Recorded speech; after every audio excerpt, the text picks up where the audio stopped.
Everyone, how are you all? Hope you all are fine. Standard 6, it's your English lecture today.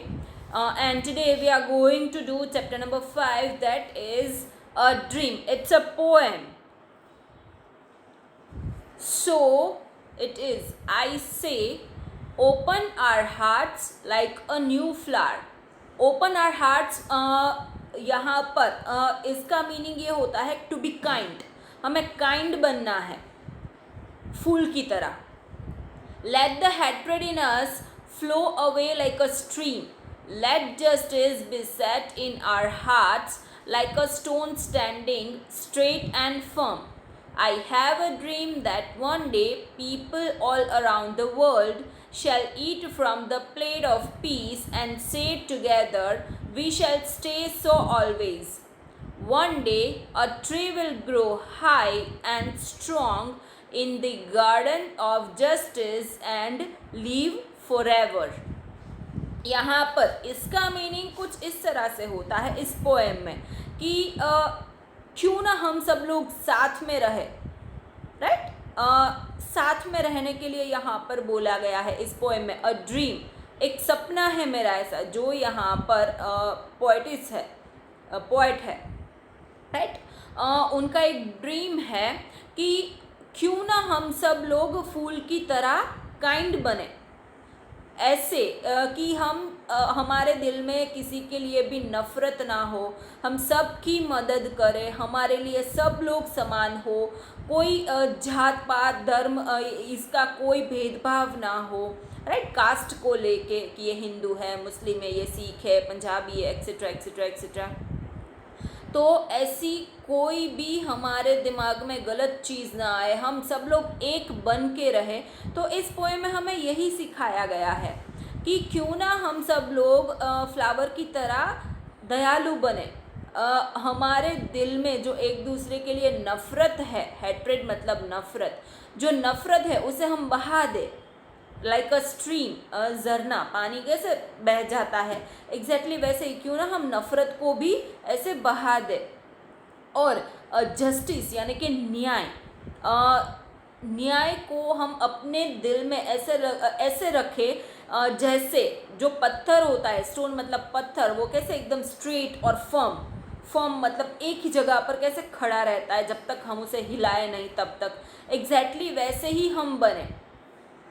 मेरा ये सपना है कि एक दिन पूरी दुनिया के लोग पीस ऑफ प्लेट यानी कि शांति से, चैन से खा सके, चैन से सो सके, चैन से रह सके, ऐसा कुछ हो.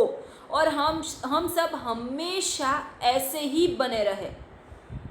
और मैं ये भी चाहती हूँ कि ये जो ट्री है, पेड़, वो इतने ऊंचे जाए और इतने मजबूत बने. राइट, मतलब यहाँ पर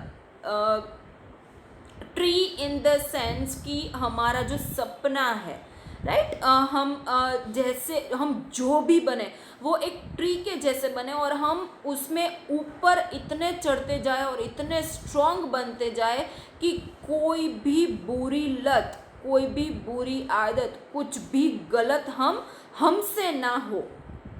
राइट, और हम हमेशा ऐसे ही जीते रहे. स्ट्रॉन्ग, एकदम अच्छे सच्चे वाले. राइट, जो हमारे दिमाग में कभी भी किसी के भी लिए नफ़रत पैदा ना हो, जो भी करें हम अच्छा ही काम करें, बुरे लोगों का साथ ना दे, जो भी करे सब सही हो, कुछ भी गलत ना हो. और अगर ये पूरे वर्ल्ड में हो जाए, राइट, तो इससे ज़्यादा बेहतर कुछ हो ही नहीं सकता. सो गाइज, ये था एक्सप्लेनेशन चैप्टर नंबर 5 का. It's a poem. राइट, यहाँ पर ये जो पोएट है उसका ये ड्रीम है कि हम लोग इतने अच्छे बने कि हमारे दिल में कभी भी किसी के भी लिए नफ़रत ना आए, और हम जो भी बने वो इतने पक्के बने कि कोई हमें हिला ना सके. राइट, और एक दिन सब लोग चैन की सांस ले पाए, अच्छे से रह पाए और मिलजुल के रह पाए. ये मेरा एक ड्रीम है. और हम हमारा ये जो डिसीजन है राइट उसमें हम एकदम फर्म रहे। और यहाँ पर गार्डन ऑफ जस्टिस का मतलब होता है a place where there is justice for all, और एक ऐसी जगह बने जहाँ पर सबके लिए सही से न्याय हो पाए राइट। जो पॉलिटिक्स खेला जाता है, एक के लिए है, एक को हेल्प की जाती है, दूसरे को हेल्प नहीं की जाती है, तो उसके बजाय सबको एक जैसा ही मान सम्मान मिले, सबके लिए सही तरह से न्याय हो, ऐसा अगर कुछ हो जाए तो फिर जीने का मज़ा ही कुछ अलग है। So guys, this is the explanation and these are the meanings that you have to write in your notebook. These are the hard words: dream, hatred, justice, straight and firm. This you have to write in your notebook 5 times. These are the answers of the questions which are state on the page number 47. Page number 47 पे आपको जो 4 question answers दिए हैं ये उसके answers दिए गए हैं यहाँ पर। This is the exercise, what's the grammar behind it. ये जो एक्सरसाइज है वो आप लोगों को पेज नंबर 48 एंड 49 पे दी गई है, जिसमें कंपाउंड वर्ड्स, कंपाउंड नाउन्स हैं, उनको आपको मैच करना है, एक करना है। आपको अलग अलग दिया है, आपको उसे ज्वाइन करना है। यहाँ पर मैंने आपको ये आंसर की दे दी है right. Next, what's the good word, ये जो है राइट वो आपको पेज नंबर 49 एंड 50 पे दिया गया है। पेज नंबर 49 एंड 50 पे जो क्वेश्चंस है राइट वो यहाँ पर दिए गए हैं। ओके गाइज, सो इसमें आप लोगों को करना कुछ इस तरह से है कि metaphors and similes. A metaphor is a figure of speech used to describe a subject or a concept by comparing it with another unrelated object or concept. For example, like or as are not used in a metaphor. In other words, the comparison is never explicit but implied. Metaphors enrich the language and express the author's perspective. Metaphors आपको text book में ये सब कुछ दिया ही है। Metaphors है right वो किसी भी ऑब्जेक्ट या फिर कंसेप्ट को रिलेट नहीं करता है। और a simile is a comparison between two things using the words like और as.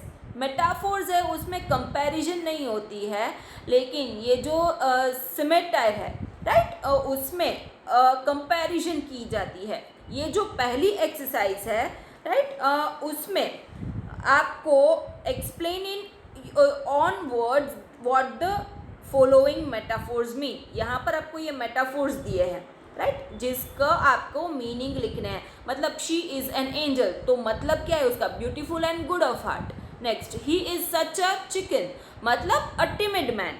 Next, she has a heart of gold, मतलब वेरी काइंड एंड जनरस। तो ऐसे यहाँ पर आपको ये जो मेटाफोर्स दिए हैं राइट आपको उसे एक्सप्लेन करना है, जो ऑलरेडी आपको यहाँ पर करके दिया है। नेक्स्ट एक्सरसाइज, मैंने जैसे आपको बोला कि मेटाफोर्स इज सिमाइल, ये आपको लिखना है, तो ये ऑलरेडी आपको सॉल्व करके ही दिया है right. She and light are the metaphors, he and lightning are the simile right. तो ऐसे ही ये एक्सरसाइज आपको टेक्स्ट बुक में कर लेनी है। Okay, bye bye.